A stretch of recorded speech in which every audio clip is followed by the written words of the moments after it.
من الشیطان الرجیم بسم اللہ الرحمن الرحیم۔ ملا ہے آمنہ کو فضل باری سے تیم ایسا، ملا ہے آمنہ کو فضل باری سے تیم ایسا، نہیں ہے بے ہستی میں کوئی یتیم ایسا۔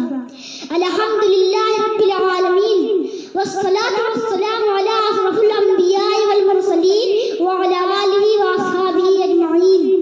اما بعد فاعوذ باللہ من الشیطان الرجیم بسم اللہ الرحمن الرحیم۔ الم نجدک یتیما فآبا، پیدا ہوئے تو باپ کا سایہ اٹھا دیا، گھٹنوں چلے تو دادا آدم کو ربا نہ تھا، چلنے لگے تو مادر و ام ہو گئے جدا، ہر ایک سایہ سر سے ہی اٹھتا چلا گیا، سایہ پسند آئے نہ پروردگار کو، بے سایہ کر دیا گیا اس سایہ دار کو۔ محترم حضرات اور عزیز ساتھیوں، آج میں اس دلکش 7 ہمایوں میں آپ کے سامنے اس جلیل القدر عظیم المرتبت رفیع الشان ہستی کے تذکرے کی سعادت حاصل کر رہا ہوں، جن کی حیات و زندگی کا ایک ایک لمحہ سورج کی طرح صاف و شفاف تھا، جن کی اگر ایک طرف جوانی کی زندگی عفت و پاک بازی عدل و انصاف سے لبریز تھی کہ دوسری طرف ان کے ایام طفولیت اور بچپن کی زندگی بھی پھولوں کی طرح بے داغ حسین و دلکش تھی،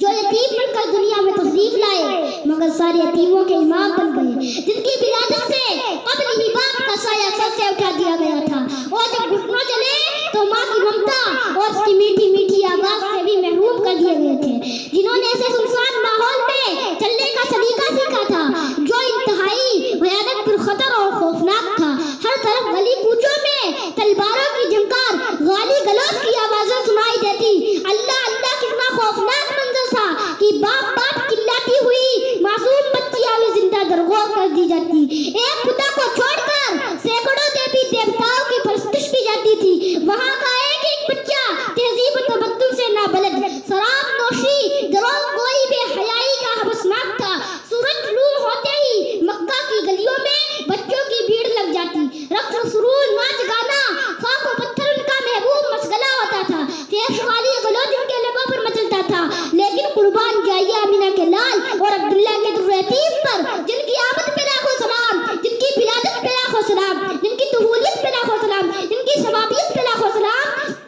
جن کی رسالت پہ لاکھوں سلام، جن کی نبوت پہ لاکھوں سلام، جن کے قدموں پہ سو جان قربان۔ پوری تاریخ انسانیت میں آپ کی کوئی مثال ہی نہیں ملتی، اور ملے بھی کیسے بلکہ قدرت نے آپ کا ثانی کسی کو پیدا ہی نہیں کیا، بلکہ پیدا ہونے کے بعد وہ سانچہ ہی توڑ دیا گیا تاکہ کسی کو انسانیت کا سوا ہی نہ ہو۔ آپ کی بعثت بے مثال، آپ کی نبوت بے نظیر، آپ کا مرتبہ بے نظیر، آپ کی شان نرالی، اس لیے آپ کی طفولیت بھی بڑی شان والی۔ حضرت انس رضی اللہ عنہ فرماتے ہیں آپ صلی اللہ علیہ وسلم نے کبھی کسی کو گالی نہیں دی، نہ تو کبھی کسی سے فحش کلامی کی، وہ دیہتی کی دغابازی کی، نہ تو کبھی کسی گانا بجانے والی مجلس میں شریک ہوئے، نہ تو کبھی غیر اللہ کی پرستش کی۔ زمانہ جاہلیت کے اس پرمعصیت گندے ماحول میں آپ کا لڑکپن اتنا صاف و شفاف تھا کہ دور طفولیت میں ہی ہر طرف آپ کے عدل و انصاف تقویٰ و طاعت کے چرچے ہونے لگے تھے۔ مکہ کی گلیوں میں آپ کی صداقت و امانت، عفت و طاعت کا شور تھا۔